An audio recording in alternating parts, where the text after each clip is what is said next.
ሰላም ሰላም፣ ጤና ይስጥልን ውድ የጋት ሚዲያ ቤተሰቦች እንደያላችሁበት ሀገር የሰዓት አቆጣጠር እንደምን አላችሁ? እንደምን ቆያችሁ? ኢትዮጵያ ውስጥ ናችሁን? ይህን ፕሮግራም ነው የምትከታተሉ የጋት ሚዲያ ቤተሰቦች እንደምን ዋላችሁ ማለት ፈልጋለሁኝ። አስተማማኝ ወቅታዊ አጫጭር መረጃዎች የሚቀርቡበት የጋት ዕለታዊ የካቲት 7 2018 ከዚህ እንደሚከተለው ወደ እናንተ መቅረብ ይጀምራል። ዘወትር እንደምታደርጉት ለማሳሰብ ነው። ላይክ አድርጉ፣ ሸር አድርጉ። ባላችሁ የግንኙነት አውታር እየቆረጣችሁ በቲክቶክም በተለያየ መንገድ ለምታስተላልፉ ደግሞ የከበረ ምስጋና ይድረሳችሁ። ሀሳብ አስተያየታችሁን ስጡ። የጋት ሚዲያ ሜምበር ሁኑ። ጋት ሚዲያን በሱፐር ቻት በሱፐር ታንክስ ደግፉ። እየደገፋችሁ ነው። ከምንም በላይ ግን አብራችሁ ስላላችሁና ስለምትከታተሉ ስለምትሳተፉ እጅግ የከበረ ምስጋና ይድረሳችሁ። ትናንት 3 የህወሓት ክፍለ ጦር ወደ ተንቤን አብያዲ መጥቷል ብዬ ነገርኳችሁ ትናንት። ዛሬ ደግሞ በውሎ ምን መረጃ ሰጥቻችሁ ነበረ? በደንብ እየተከታተልን እንድንሄድ ለማለት ነው። አንደኛው አርሚ ወደ የጭላ በዚህ በሰቆጣ መስመር መጥቷል ብያችሁ ነበረ እና እዚህ ተንቤን አብያዲ ከነበሩት ትናንት ሌሊት 7 ሰዓት ከ20 ከተንቀሳቀሱት ውስጥ አንደኛው የሻዕቢያ ክፍለ ጦር በሰቆጣ በኩል ጥቃት ለመፈጸም ወዴት? ወደ አማራ ክልል ወደ ኢትዮጵያ ላይ ጥቃት ለመክፈት በአካባቢው የሚንቀሳቀስ በዚህ የሰቆጣን አበርገለን ይዞ የሚንቀሳቀስ አርሚ 26 አለ።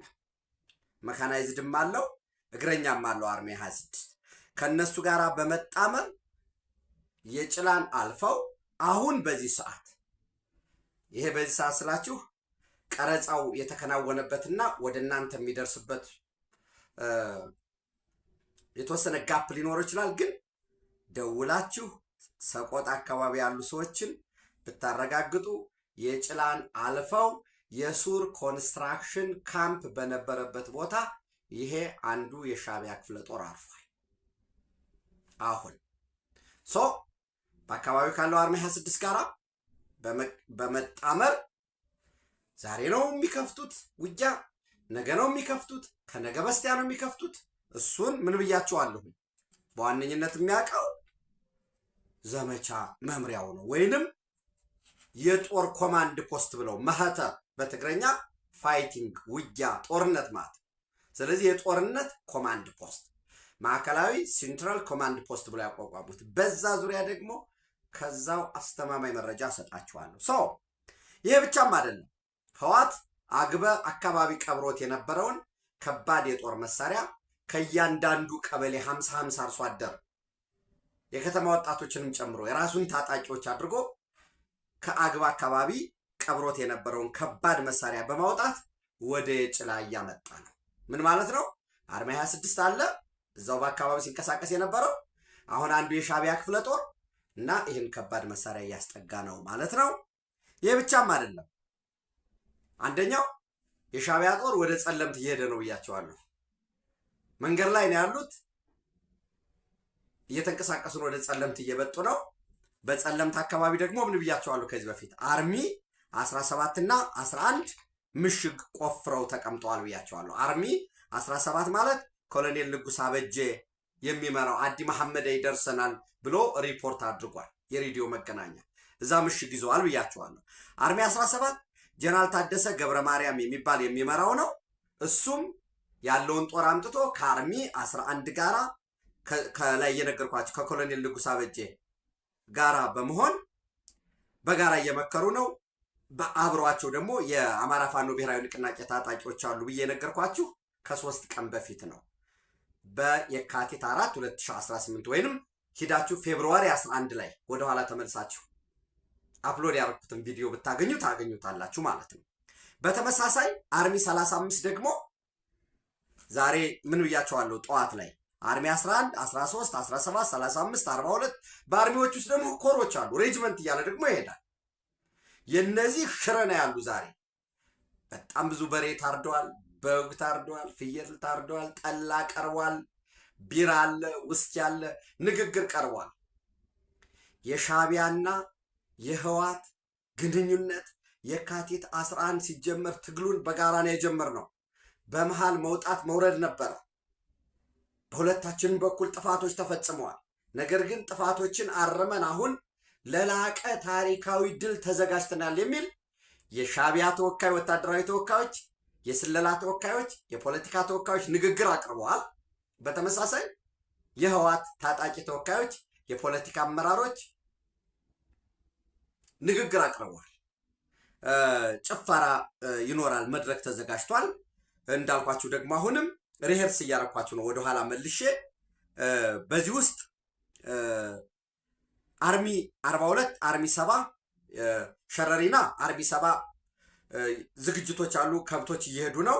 ሀምዳይት ያለውና ኦማሃጅር ያለውም ዛሬ ምሽት ጀምሮ እርዳለ ነገ ጠዋት ያከብራሉ ብያቸዋለሁ። ተሐድስ ወይም ዝግጅት ከሆነ ኦፕሬሽን ወደሆነ ዘመቻ ለመሄድ የሚደረግ ማለት ነው እና አርሚ 35ም አርሚ 11 እና አርሚ 17 ይህንን ከአዲ መሐመዴ በጸለምት በኩል ያለው እሱን ለቀው ወደፊት ሲሄዱ ከኋላ እንደ ተተኪ ኃይል ሆኖ ደጀን ሆኖ ተንቀሳቅሷል። የሚመራው እንግዲህ ጀነራል ፍስሐ በየነ ወይንም ወርቅ አይኑ ማለት መነጸሩ ይመስለኛል። ወርቃማ መነጸር ስለሚያደርግ ይመስለኛል ወርቅ አይኑ በሚል ቅጽል ስም የሚጠራው ማለት ነው። ተዘጋጅተዋል። እንግዲህ ከዛሬ ማታ ጀምሮ ስልክ እንዳይጠቀሙ ሊደረጉ ይችላሉ። ዞሮ ዞሮ መረጃውን ከየትም እናመጣዋለን። ወደ ጠለምት እየሄደ ነው ብያቸዋለሁ። በጸለምት አካባቢ ደግሞ አርሚ 11 አስቀድሜ የነገርኳችሁ እሱ አለ። መካናይዝድ ክፍለ ጦሩ የጦር መሳሪያዎችን ጭኗል። ከዛም ባለፈ እዚህ አግበጋ የወጣውን ወደ የጭላ የሚሄደውንም የሚያንቀሳቅሱ የሚተኩሱም አባላት አሉ። በዚህ በሽረው የተሐድሶ ላይ እግረኛ ወታደራዊ ስልጠና የሚሰጣቸው የአማራ ፋኖ ብሔራዊ ንቅናቄ አባላትም ታድመዋል። ስልጠና እየተሰጣቸው ያሉ የፋኖ አባላት ምን ሊያደርጉ? ብአዴንን ይዘው ሊመጡ። ግን እነዚህ ሰዎች ምን ይላሉ? ብአዴን ይቀበራል ይላሉ። ብአዴን ምንድን ነው ብትለው ትርጉሙ ሌላ አይደለም። ብአዴን ማለት ህወሓትን ሻዕቢያን አምጥቶ ጎትቶ ተሸክሞ በእግረኝነት አመጣ። መጨረሻ ላይ በህዝቡ ላይ በአማራ ህዝብ ላይ በሌሎችም ላይ ታሪክ ይቅር የማይለው በደልን ጻፈ። ዛሬ ልንታገል ነው የወጣ ነው። ፍትሃዊ ኢኮኖሚ ልማት ስለሌለ ነው የወጣ ነው። የሐሰተኛ ትርክት ነው የወጣ ነው። የማንነት ጥያቄ ስላለብን ነው የወጣ ነው። ህገ መንግስታዊ ስህተት ስላለብን ነው ወዘተረፈ የሚሉ ሰዎች ከመጀመሪያው ምንድን ነው ያልኳችሁ? እኔ ኖ አመራሮች ገሚሶቹ ሻዕቢያዎች ናቸው። ገሚሶቹ ዘር የሚቆጥሩ ጎጃም ሊወለድ ይችላል፣ ጎንደር፣ ሸዋ፣ ጋምቤላም ሊወለድ ይችላል። በቅድመ አያቴ በአያቴ በዮሐንስ ዘር ነኝ በዚያ አድዋ ነኝ ምናምን የሚል የዘር ፖለቲካ ነው። የአብዮታዊ ዲሞክራሲ ናቸው። የወጣት ሊግ ነው። ከዛ ደግሞ የአማራ ክልልን በተለይ ከፌዴራል የነበሩ የደህንነት አባላት በጋዜጠኛ ስም በተቆርቋሪ ስም ዘመቻ እንክፈት፣ ኮማንድ ፖስት እናደራጅ ምናምን ብለው ግማሹ ናቸው ሆቴል፣ ግማሹ አሚኮ ጋር፣ ግማሹ የርዕሰ መስተዳደር ምናምን አማካሪ፣ ግማሹ የኮሚኒኬሽን አማካሪ ሆነው ሙሉ ለሙሉ ጠቀለሉትና ዞኑ ክልሉ የፋኖ ትጥቅ አቅራቢ ከሻዕቢያ ጋር ተደራዳሪ ወዘተረፈ ነው ያደረጉት። ምን የሚል ትርክት ፈጥረው አስቀድሜ ያልኳቸው የማንነት ጥያቄ አልተፈታም። የማንነትና የወሰን እኮ የፌዴራል መንግስቱ ሊፈታልን አይችልም። ሂዶ ግን መጨረሻ የት ጋር ነው የተወተፈው? ባለቤቱ ማን ስለነበረ? ህወሓት። ባለቤቱ ማን ስለነበረ? ሻዕቢያ። ምንድን ነው የሚፈልገው ሻዕቢያ? የተዳከመች ኢትዮጵያ። ህወሓት ምንድን ነው የሚፈልገው? እሱ የማይመራት ኢትዮጵያ እሱ 4 ኪሎ እስካልገባ ድረስ ብትንትኗ እንድትወጣ ነው የሚፈልገው። ሌላው ምንድን ነው? ተለላኪ ነው። አሁን ይህን ተለላኪ ስል ኦነግ ሸኔ ተለላኪ ነው፣ የአማራ ፋኖ ብሔራዊ ንቅናቄ ተለላኪ ነው፣ ኦብነግ ተለላኪ ነው ስትል እንዴ ምን ማለት ነው ብትሉኝ፣ በነፃና ገለልተኛ ሆነህ የምትታገልበት የፖለቲካ መስመር እስከሌለ ድረስ የፈለገው ሪሶርስ ቢኖርህ እንኳን ጀግንነት እንኳን ቢኖርህ ተለላኪ ነህ። የማንነትና የወሰን ጥያቄ አለብኝ ብለህ ሂደል ትፈታ ሄድከው ችግሩን ከፈጠረው ጋር ነው። ህገ መንግስቱን፣ ትርክቱን፣ ኢኮኖሚያዊ ነፃነት ወዘተረፈ ብሎ ሄዱ እዛ ገቡ። ከዛ ምን ይለዋል? አንዳንዴ የብአዴን መዋቅር ነው ይልሃል። ክልሉ ልታመጣ የፈለግከው የብአዴንን መዋቅር ብአዴን እኮ ስም ነው። ከበደ አለሙ ሊሆን ይችላል። አህጽሮተ ቃል ነው። የብሔረ አማራ ዲሞክራሲያዊ ንቅናቄ ነው። የአማራ ብሔርተኝነት ነው የሚመራ ካልክ አብዮታዊ ዲሞክራሲ ነው። ዞሮ ዞሮ እነሱም እዛ ተገኝተዋል። አርሚ 60 ደግሞ የሚያሰለጥናቸው በተመሳሳይ የአማራ ፋኖ ብሔራዊ ንቅናቄ ነው። መካናይዝድ አይሰጧቸውም፣ ግን ታንክ መድፍ መጎተት ማለት ለእረኝነት፣ ለግመል ጎታችነት፣ ለተሸካሚነት እና በኋላ ደግሞ ወኪል ነው ለሚል የአማራ ፋኖ የኢትዮጵያ መንግስት ይወድቃል ወይ? ኦነርስ ኢትዮጵያ ትሸነፋለች? እነዚህ ኦነርስ ሊሆን አይችልም። ግን ጥቁር ታሪክ ጻፉ። አሁን እነዚህ ኃይሎች እነዚህ ቡድኖች ነገ በይቅርታ መጠው ህዝብ ውስጥ ይቀላቀላሉ ወይ? የለም። አመራሮቻቸው በውጭ ነው ያሉት። አርቢ ሰባ ጋር ነው ያሉት። እነ ሀብቴ ወልዴ እነ ዘመነ ሸረሪና ነው ያሉት ሱዳን ድንበር፣ በኢትዮጵያና ሱዳን ድንበር። ይሄ መካናይዝድ ወዴት እየሄደ ነው የሚለውን እንከታተለዋል። ምናልባት በዚህ ጎጃም አካባቢ ራሱን 10 አለቃ ኤፍሬም አጥናፉ ብርጌድ ብሎ የሚጠራ እዚህ ሞት አካባቢ የሚንቀሳቀስ አለ። የዛ ጽንፈኛ ኃይል ሰብሳቢ ሆነው አንሙት ጌታውን የሚባለው እጁን ሰጥቷል፣ ተማርኳል። ሰጥቷል የሚባል ነገር የለም፣ ተማርኳል።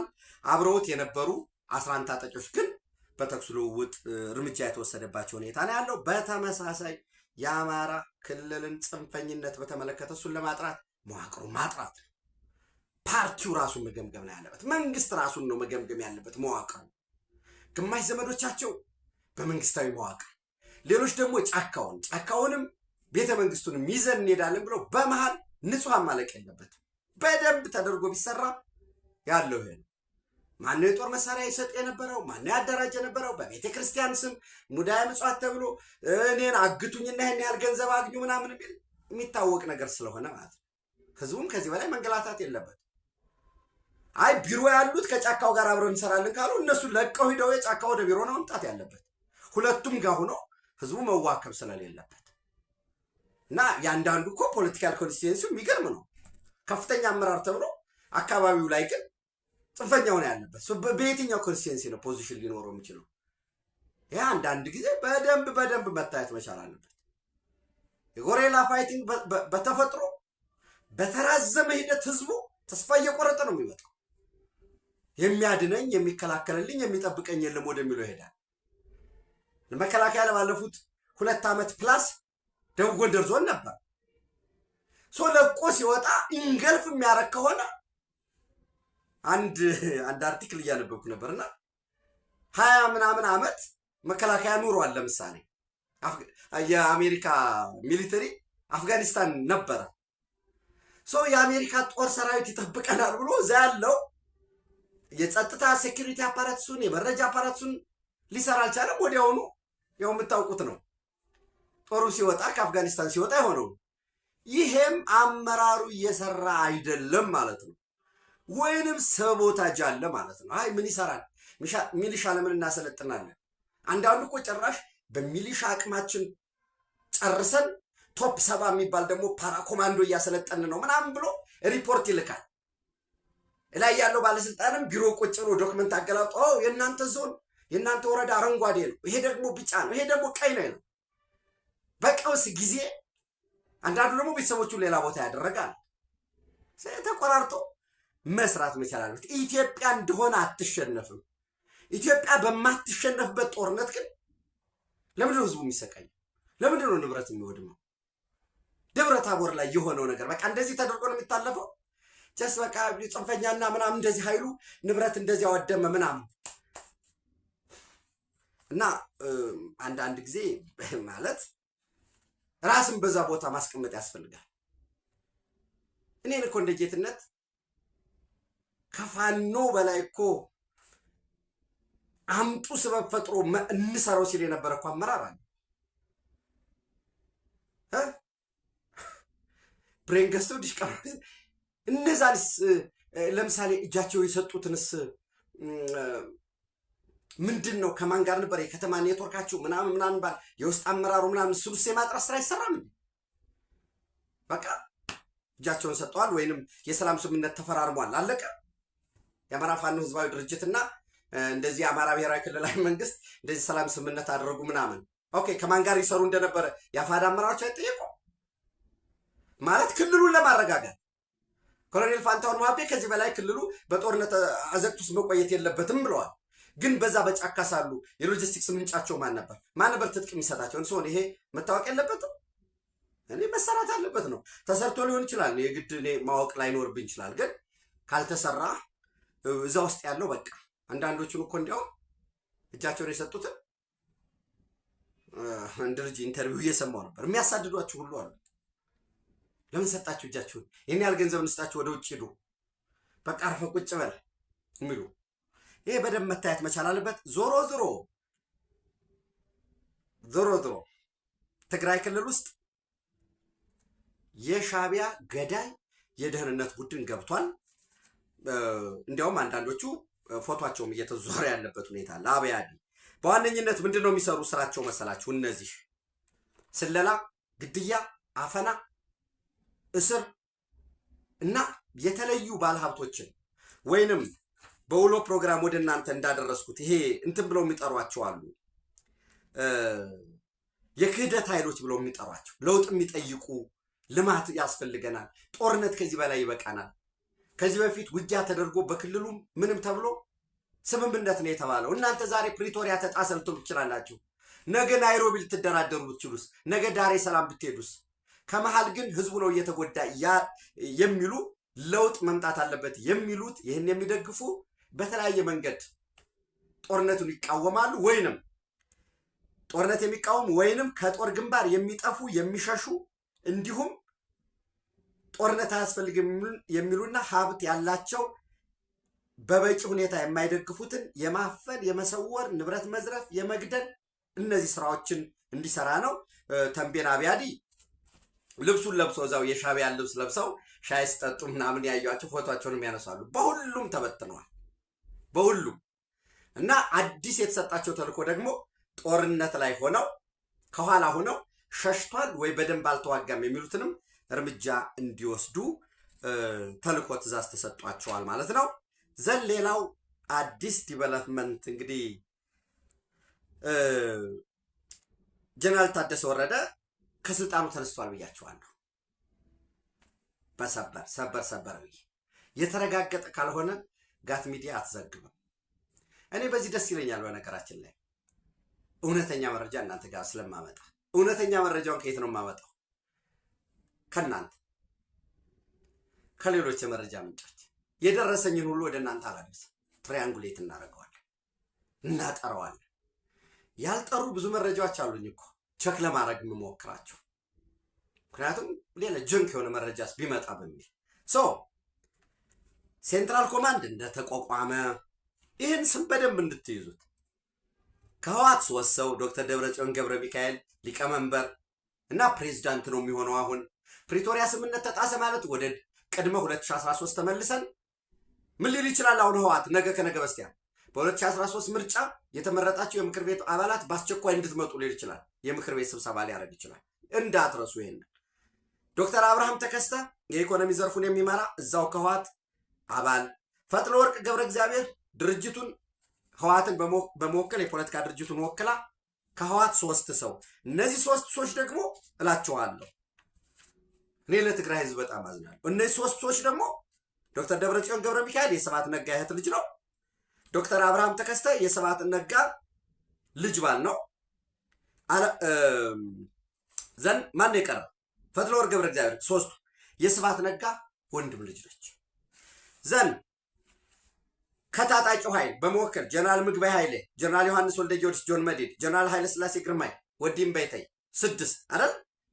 ከጊዜያዊ አስተዳደሩ በመወከል ጀነራል ታደሰ ወረደ ምክትል ሰብሳቢ ሆኖ ተመርጧል። ግን ከጊዜያዊ አስተዳደሩም ተነስቷል።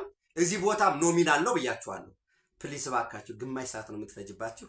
አስቀድሜ የሰራኋትን ይዋት ከሰዓት ዛሬ የሰራኋትን ከተወሰነ ከ2 ከ3 ሰዓት በፊት የሰራሁትን ፖዚሽኑ ኖሚናል ነው ተነስቷል ብያችኋለሁ። አሁን ዛሬ የደረሰኝ አስተማማኝ መረጃ ጀነራል ታደሰ ወረደ ከጊዜያዊ አስተዳደር ኃላፊነቱ ተነስቷል። የጊዜያዊ አስተዳደር መዋቅሩ ከላይ ከክልሉ ጀምሮ እስከ ቀበሌዎች ያለው ሙሉ ለሙሉ ታግዷል ማለት ጀነራል ታደሰ ወረደ ከዚህ በኋላ ትዕዛዝ መስጠት አይችልም። ለቢሮ ኃላፊ በሉት ምን በሉት እሱ ሙሉ ለሙሉ ጊዜያዊ አስተዳደሩ ፈርሷል የሚሉ ጦርነት በተነሳበት ቅጽበት፣ ልክ ጥይት በተኮሱበት ቅጽበት፣ ይሄ እኔ ግምት ነው። ያው ፖለቲካ ግምት አይደል? 0 እና 1 የለውም ፖለቲካ። በፍጹም አይሆንም አይባልም። 0 በፍጹም ይሆናል አላችሁም። አንድ ግን ወደ ቅድመ ምርጫ 2013 እንተገብራለን ካሉ ፕሬዚዳንቱ ዶክተር ደብረጽዮን ቃለ መሐላ ፈጽሟል። ሌሎች የተሾሙትም አሉ። እነሱን ያመጣል፣ ምክር ቤትም ይጠራል። ተመርጧል በሚል ለምን ፕሪቶሪያ ስምምነት ነበር የጣሰው? ፕሪቶሪያ ስምምነት ፈርሷል ብሎ ማን ያፈረሰው? ራሱ ህወሓት። ለዚህ ማሳያ አለ ወይ? ሚሊየን ማሳያ አለ። ግን ህወሓት ምን እያለ ነው? ተኮሱብኝ ወዘተረፈ 11 ደብዳቤ ጽፌ 20 ጊዜ ተወያይቼ ወዘተረፈ የሚል ናሬሽን አለው። ለዚህ እንዲሆን የተዘጋጀ የዓለም አቀፉ የጤና ድርጅት ኃላፊ ዶክተር ቴዎድሮስ አድሃኖም ከዚህ በፊት ስንት ሐኪሞች፣ ስንት ነርሶች፣ ስንት መምህራን፣ ስንት የጤና ባለሙያ በየቦታው ደህንነት ናቸው፣ መረጃ ናቸው የተባሉ ተቀጥቅጠው ሲገደሉ ኑረዋል። እኔ ለተገደለ ማንኛውም ሐኪም በምንም አግባብ መንግስት ይግደለው ፋኖ ይግደለው ትክክል አይደለም። ከመሞት ከመግደል እውነት አይመጣም ነው የኔ ማለት። 3 ህፃናት ሴቶች ፋኖ የደህንነት አባል ናቸው መረጃ ሲሰጡ አግኝቻቸዋለሁ ብሎ ደብረ ኤልያስ ላይ ገድሏቸዋል። ቴዎድሮስ አድሃኖም አላያቸው? ኦልሞስት የዛሬ ዓመት ገደማ ባህር ዳር ዩኒቨርሲቲ የታወቀ ሐኪም በግፍ ተመቷል። እሱን አልሰማ ማለት ለምንድን ነው ማዳላት? እኔ ያንን ስላላልክ ይሄን አትበል አይደለም። ዝግጅት ነው። ምን የሚል ዝግጅት ሊመጣ ነው? አሁን ነገ ከነገ በስቲያ አክቲቭ አረጋ። አሁን ቴዎድሮስ አድሃኖም የጤና ባለሙያዎች እንዲሆኑ እንዲተጨፈጨፈ እንዲሆነ ጦርነት አያስፈልግም ወደሚል ዓለም አቀፍ እንግዲህ ኢትዮጵያን ወክሎ ሄዶ ለነገሩ ለምሳሌ ውሰዱ እኮ እነ ጀነራል ፍስሐ ኪዳኑ የትግራይ ጸጥታ ቢሮ ኃላፊ እኮ የምዕራብ ዕዝ አዛዥ የነበረ ሰው እኮ ነው። ሌሎችም በሙሉ እዚህ ያሉት ኢትዮጵያን ወክለው በዓለም አቀፍ ሰላም ማስከበር ምናምን፣ ግን እነሱ የኢትዮጵያን መሪና ኢትዮጵያን ሲወክሉ ብቻ ነው ኢትዮጵያዊ ነን የሚሉ። የአንድ ቤተሰብ ነው። ከስብሐት ነጋ ነው የሚታዘዘው። የስርወ መንግስት ነው። ይሄ አደጋ መጥቶብናል ብሎ ያስባሉ። የትግራይ ህዝብ ማለት እነሱ ባሪያ ጀነራል ታደሰ ወረደ አሁን ታግዷል። ኦፊሻሊ ተነስተሃል። ከዚህ በኋላ ኃላፊ ፕሬዚዳንት ደብረጽዮን ነው፣ የሚያዝዝ እሱ ነው። አንተ ምንም የለህበትም። ከማህተም የሚባለው ከሴንትራል ኮማንድ ጊዜያዊ አስተዳደሩን ወክሎ እሱ ነበረ። በጊዜያዊ አስተዳደሩነቱ ምክትል ሰብሳቢ ነው ብያችሁ ነበር። ከዚህ ተነስቷል፣ አንስተውት።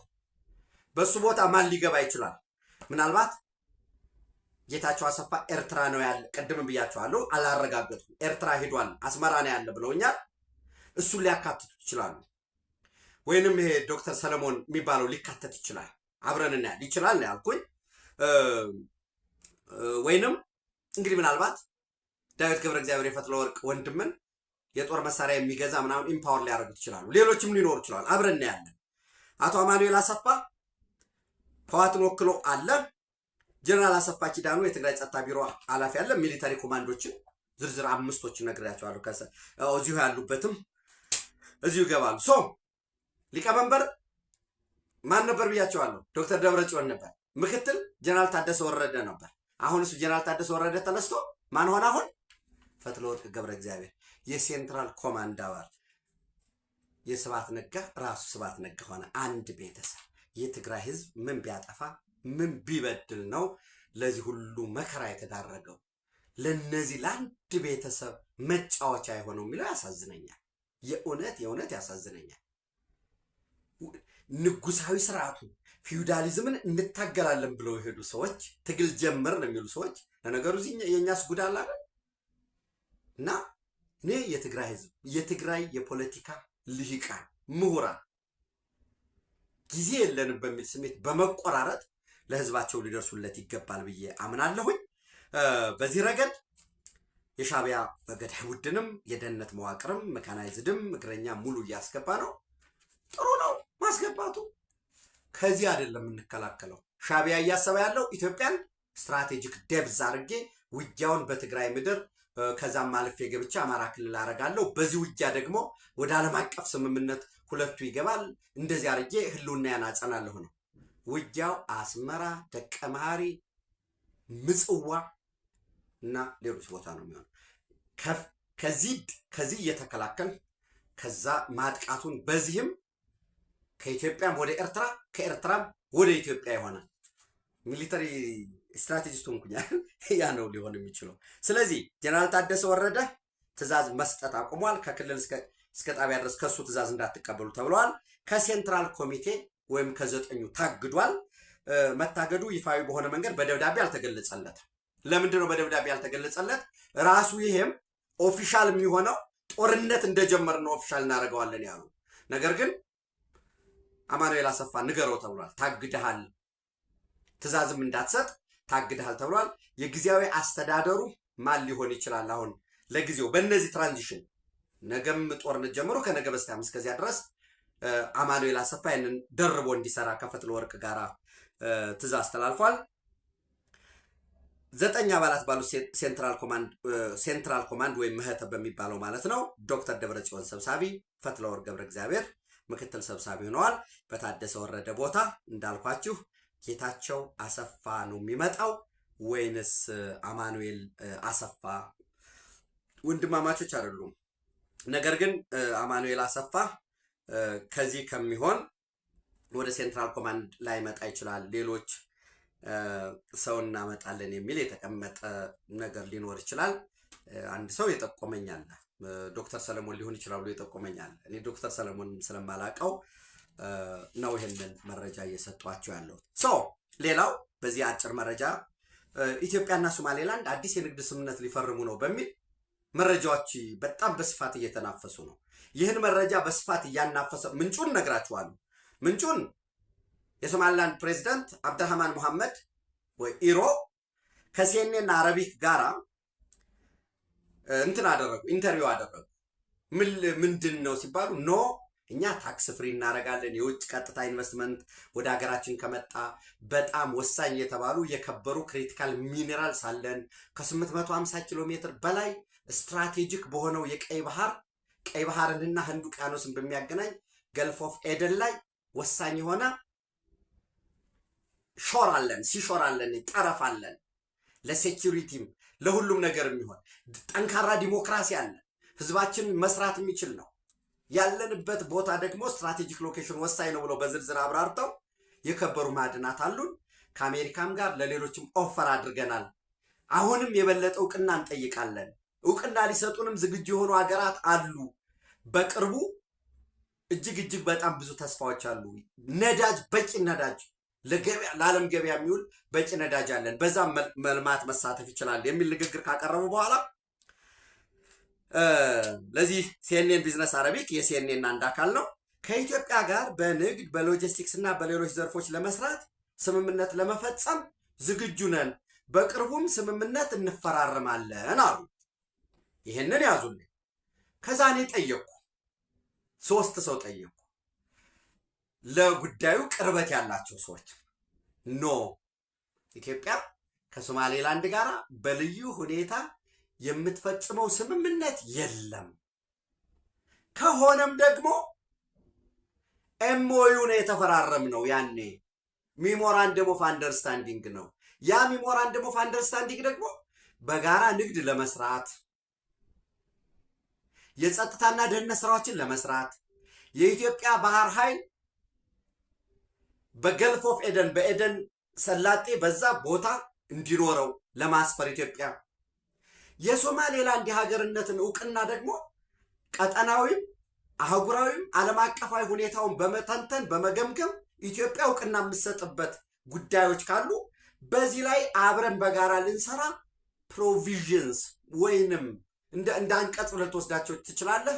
ኤምኦዩ አለን፣ የጋራ መግባቢያ ሰነድ። ስለዚህ አዲስ የምንፈራረመው ነገር የለም። በጸጥታ ሰፊ ድንበር ስለምንዋሰን አብረን እየሰራን ነው። ኬላዎች ላይ ቶጎጫሌን ጨምሮ በተለያዩ አካባቢዎች ላይ በትምህርት አብረን እየሰራን ነው። የግል የትምህርት ተቋማትም ቢሆኑ ሌሎች ማህበራዊ ግንኙነቶች እንደቀጠሉ ነው። ተመሳሳይ ህዝብ የምንጋራው ስላለ አሁን ግን በተለየ ሁኔታ የሚፈረም ስምምነት የለም። ይህንን ፕሬዝዳንቱ አስበው ሊሆን ይችላል ማለት ካለው የሎጂስቲክስ ከኢትዮጵያ ፍላጎት አንጻር። ኢትዮጵያ ግን የተለየ አዲስ ነገር የላትም። ይህንን ማራገብ የሚፈልጉት የግብፅ ፎካል ሰዎች ናቸው። የግብፅ አጀንዳዎች፣ የግብፅ አጀንዳ ተሸካሚ፣ የሻዕቢያ አጀንዳ ተሸካሚ። የህወሓት አጀንዳ ተሸካሚ የጽንፈኛው ፋኖ አጀንዳ ተሸካሚዎች ናቸው በልዩ ሁኔታ እንዲራገብ የፈለጉት። ለምን ካልካይ በምስራቅ ግንባር ሌላ ኦብነግንም ወይንም አደራጅተው እንዳንድ የግጭት ሁኔታ ለመፍጠር በኢትዮጵያና በሶማሊያ መካከልም ውጥረት ለመፍጠር ነው። ይህን ንግግር ተከትሎ ነው የሶማሊያ ፌዴራል መንግስት ፕሬዚዳንት ሐሰን ሼክ መሐመድ መቀመጫውን ለንደን እንግሊዝ ላደረገው አሽራቅ አልአውሳት ላይ በቀጠናው እስራኤል ለሶማሌላንድ የሰጠችውን እውቅና ተከትሎ የረዥም ጊዜ ጉዳቱን ከግምት ውስጥ ያስገቡ አብረው ለመስራት የሚፈልጉ ሀገሮች አሉ ብለው ማብራሪያ እንዲሰጡ የተደረገው የዚህ ተቀጥላ ነው ወይንም እሳቸው በዚህ ተጠልፈው ነው። ኢትዮጵያና ሶማሊያ፣ ኢትዮጵያና ጅቡቲ፣ ኢትዮጵያና ኬንያ፣ ኢትዮጵያና ደቡብ ሱዳን፣ ኢትዮጵያና ሱዳን ኢቨን ኢትዮጵያ ዛሬ ክቡር ጠቅላይ ሚኒስትሩ ሙሉም በደንብ አዳምጬ ወደ እናንተ ጀስት ኤክስክሉሲቭ የጋት ኤክስክሉሲቭ ሰራለሁኝ። ኢትዮጵያ የባህር ጠረፍ ያስፈልጋታል አስተማማኝ የሆነ ግን በሰላማዊ መንገድ ነው ያሉት ፓርላማ ላይ። ነገር ግን እንዳልኳችሁ ምን ማድረግ ይፈለጋል? ልክ ኢትዮጵያ ለሱዳን የጦር ማሰልጠኛ ለአርኤስኤፍ ከፍታለች። አሁን በነገራችን ላይ ዓለም አቀፉ ማህበረሰብ በቃ እያሾፈ ነው። እዚህ ላይ የሚንቀሳቀስ ወታደራዊ ምናምንም ነገር የለም። ፎቶውን አየነው እኮ ሮይተርስ ከምን አምጥቶት ነው? ወይንስ አንደርግራውንድ ለወታደራዊ ስልጠና እያሉ እየቀለዱ ነው? የዚህ ምንጮች እነማን ናቸው? የኢትዮጵያ ጽንፈኞች፣ ጸረ ኢትዮጵያ የሆኑት። ጸረ ኢትዮጵያ ከሆንክ መነጋገር፣ መተሳሰብ፣ ተመሳሳይ ቋንቋ ማውራት አይጠበቅብም። አንድ ነው። ስለ ኢትዮጵያ የምታወራ ከሆነስ ተመሳሳይ ነው መስመር። ኢትዮጵያን መውደድ፣ ኢትዮጵያ እንድታድግ፣ ስለ ኢትዮጵያ ብሔራዊ ጥቅም ነው የምታስበው። አሁን ያው ጉዳይ አልፎ አንዳንዶቹ ሌላ ሴራ ትንተና ውስጥ ገብተዋል። አንዱ ስታስጥላቸው በአንዱ ስለሚሆን ስለዚህ ለሱዳን ወታደራዊ ማሰልጠኛ እዚህ አላት ብለው ኢትዮጵያና ሱዳን ግጭት ያለ ለማስመሰል ከሶማሌላንድ ጋር ደግሞ እስራኤል የሰጣቻትን እውቅና ከግምት ውስጥ አስገብታ እንዲያውም ሌላ እውቅና የመስጠት አካል እኮ ነው ብለው ደግሞ ሌላ እውቅና የመስጠት አካልም አንድ ነው በሚል ኢትዮጵያና ሶማሌላንድ ሊፈራረሙ ነው የሚል ወሬ ማውራት ይፈልጋሉ። በነገራችን ላይ እኔ ስልጣን ቢኖረኝ if I were entitled in position የሶማሌላንድ ባንዲራ እዚህ ቦሌ ላይ አዲስ አበባ ሙዚየም አካባቢ የእውነት መጀመሪያ ተሰቅሏል አልተሰቀለም የሚለውን ቬሪፋይ ያደርጋል። የመጀመሪያ ስራዬ ተሰቅሏል አልተሰቀለም የሚለውን። ሁለት ከተሰቀለ ዝም ብሎ የሚሰራ ነገር የለም። የሰቀለው ሰው ባንዲራውን ከየት አገኘው? ምን ብሎ ሰቀለው? ቀላል አይደለም። ቀላል የሚመስለውን ነገር የኢትዮጵያ ጠላቶች መንግስታዊ መዋቅር ውስጥ ባለው ከውጭ ባለው እብድ መስሎ ጅል መስሎ ወዳጅ መስሎ ያቀረበ መስሎ ነው የሚቀልደው። የእውነት እኔ ኤአይ ሊሆን ይችላል ብዬ አምናለሁ። የእውነት የሶማሊላንድ ባንዲራ ተሰቅሎ ከሆነ ግን ይሄ ትልቅ የሀገር ክህደት ነው። ይህን ሁሉ እያጋመዱ ናሬሽን ይሰራሉ። ኢትዮጵያ አሁን ከሶማሌላንድ ጋር ለመፈራረም ያሰበችው በቅርቡ ምንም ነገር የለም። ከሆነ ደግሞ ሌላ ነገር የለም፣ እሞየዋለን በዛ መሰረት እንጂ ይሄ እውቅና ለማግኘት አጂቴት ለማድረግ እነዛም ፖለቲከኞች ናቸው። የራሳቸው ብሔራዊ ጥቅም አላቸው። እኛ ልንፈራረም አንችልም ከእናንተ ጋር የሚባል ነገር የለም። ይህን ዝምታን ሳይለንስህን ደግሞ ሌላው ማኒፕሌት ያደርገዋል። እና ሲኤንኤን ቢዝነስ ያወጣው አውጥቶታል። ኦብቪየስሊ የሶማሊያ ፕሬዚዳንት ዋንስ ኔቨርስ አጌንስት ኤክስፕሎሪንግ ሶማሊላንድ ሪኮግኒሽን ኮልስ ዩኒቲ ሬድ ላይን ምንም በሚል ይወጣለ። ትናንት በነገራችን ላይ ክቡር ፕሬዚዳንት የሶማሊያ ፕሬዚዳንት ሐሰን ሼክ መሐመድ ሁለተኛው የጣሊያን አፍሪካ ጉባኤ ላይ በኢትዮጵያ አዘጋጅነት በተዘጋጀው በአዲስ ኢንተርናሽናል ኮንቬንሽን ማዕከል ንግግር አቅርበዋል። ሰፊ ንግግር ነው ያቀረቡት። ሶማሊያ አገራቸው ከጣሊያን ምን አይነት ትብብር ነው የምትፈልግ፣ ምን አይነት ፈተና ነው የገጠማት፣ ከዚህ እንዴት ወዴት የሚለውን አቀረቡ። ነገር ግን በወሳኝነት አጽንኦት ሰጠው ንግግራቸውን ካዳመጣችሁ የአፍሪካ ህብረት አባል ሀገራት በተናጠልም በጋራም ከዝም ብሎ ለይስሙላ ለሊፕ ሰርቪስ ብቻም ሳይሆን እስራኤል ለሶማሊላንድ የሰጠችውን የሀገርነት እውቅና ማውገዝ አለባቸው። ለአጭር ጊዜ ለሆነ ጥቅም ብለን ይህን የምንደግፍ ከሆነ ግጭቱ ቀጠናዊም አህጉራዊም እየሆነ ነው የሚሄደው። ዓለም አቀፍ ህጎች ሳክሬድ የሆኑ የተባበሩት መንግስታት ድርጅት፣ የአፍሪካ ህብረት እነዚህ ሊከበሩ ሊጠበቁ ይገባል። የውጭ ጣልቃ ገብነት አንድ ቦታ ላይ አይገደብም።